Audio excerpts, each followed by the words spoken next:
This video is going to talk about using the 6.5 Creedmoor or the 7mm-08 as a deer hunting cartridge. This video is a follow-up to another one of my videos titled The Ultimate Deer Rifle Cartridge, and in that video I choose the 270 Winchester. So why did I choose the 270? Well, it kills deer very well and the recoil is tolerable. So the classic bullet for shooting deer out of a 270 is a 130 grain bullet.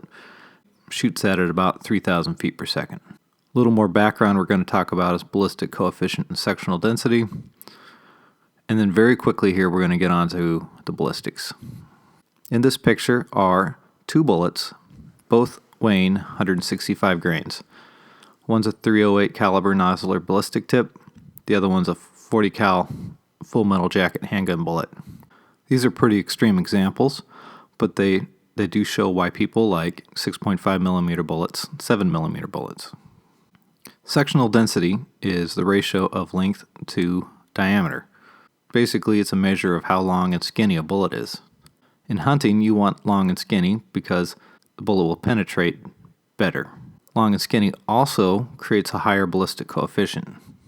The ballistic coefficient is a measure of how aerodynamic the bullet is. So a Spitzer is better than a round nose bullet. Spitzer is basically pointing. A boat tail is better than a flat base. Both of these things make the bullet more aerodynamic. Think of a boat or an airplane.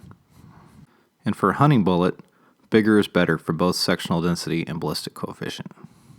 And for bullets of equal weight, the 6.5mm and the 7mm bullets both beat the .308 caliber bullets for sectional density and ballistic coefficient. So, 130 grain bullet traveling at 3,000 feet per second out of a 270 Winchester. There's nothing magic about a 270 Winchester. Any cartridge shooting a 130 grain bullet at about 3,000 feet per second is going to be effective. So now let's do the comparison. I'm using Nosler factory ammunition. One, because Nosler has loadings for all of these cartridges that are comparable. And two, because Nosler has reload data.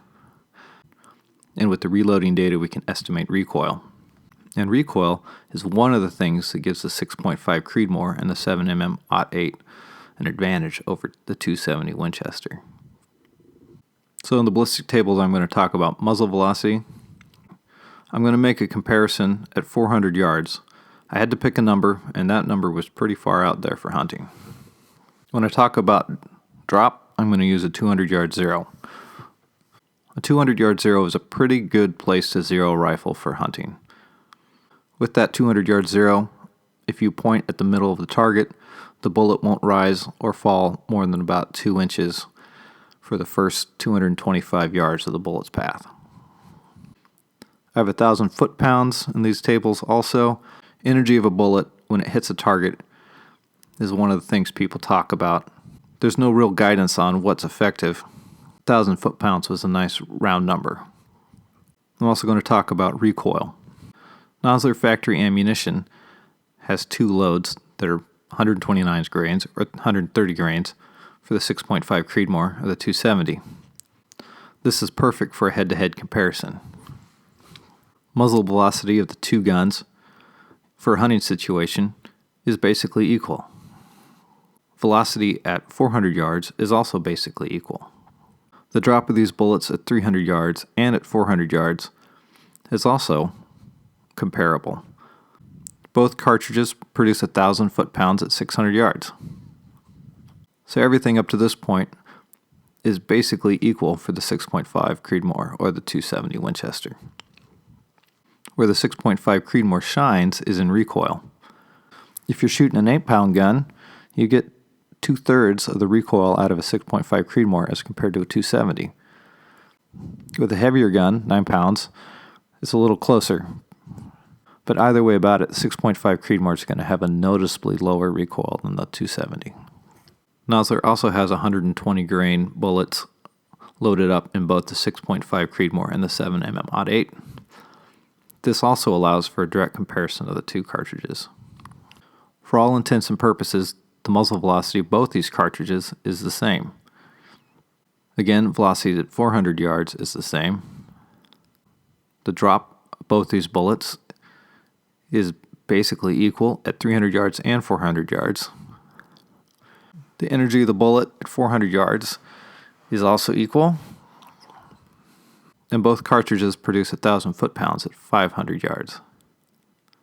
Recoil between the 6.5 Creedmoor and the 7mm-08 is almost the same, with the 6.5 Creedmoor having a small advantage. I don't know if a shooter would be able to tell the difference between the two cartridges, but the 6.5 Creedmoor does have a slight edge. Nosler doesn't sell a 120 grain bullet for $270, so we can't compare the 270 in this. But my guess is that Ballistics would be comparable. And 270 would be a little faster than the other two cartridges and have more recoil. Nosler has 140 grain bullets loaded in all three cartridges, so we can do head-to-head comparisons with 140 grain bullets. This isn't really a fair comparison because the 270 Winchester has a much greater case capacity and therefore pushes out the heavier bullets faster. For muzzle velocity, 270 Winchester and the 7mm-08 have an advantage over the 6.5 Creedmoor. However, I think all three of these guns would be equally effective close in. At 400 yards, the velocity of the 6.5 Creedmoor is almost identical to the 7mm-08 and the 270 Winchester. Again, in a hunting situation, I doubt you'd be able to tell the difference between the three cartridges. Drop at 300 yards between the three cartridges is fairly comparable. For all practical purposes, I don't think you'd be able to tell the difference. Drop at 400 yards gives the 270 Winchester a 4-inch advantage over the 6.5 Creedmoor. Same thing is true at the 1,000 foot-pound mark, where the 270 has a distinct advantage over the 6.5 Creedmoor. Again, the 6.5 Creedmoor has a big difference in recoil between the 270 Winchester and also the 7mm-08. If you're shooting an 8-pound gun, you'll probably be able to tell the difference between all three cartridges. And if you're shooting a 9-pound gun, the 270 Winchester is going to have a lot more recoil than either of the other cartridges. So in summary, for deer hunting, there's no real difference for 120 grain bullets between the 7mm-08 and the 6.5 Creedmoor. For 130 grain bullets, there's really no difference between the 6.5 Creedmoor and the 270 Winchester. Both those bullets are going to be great for deer hunting, so basically the two cartridges are equally matched.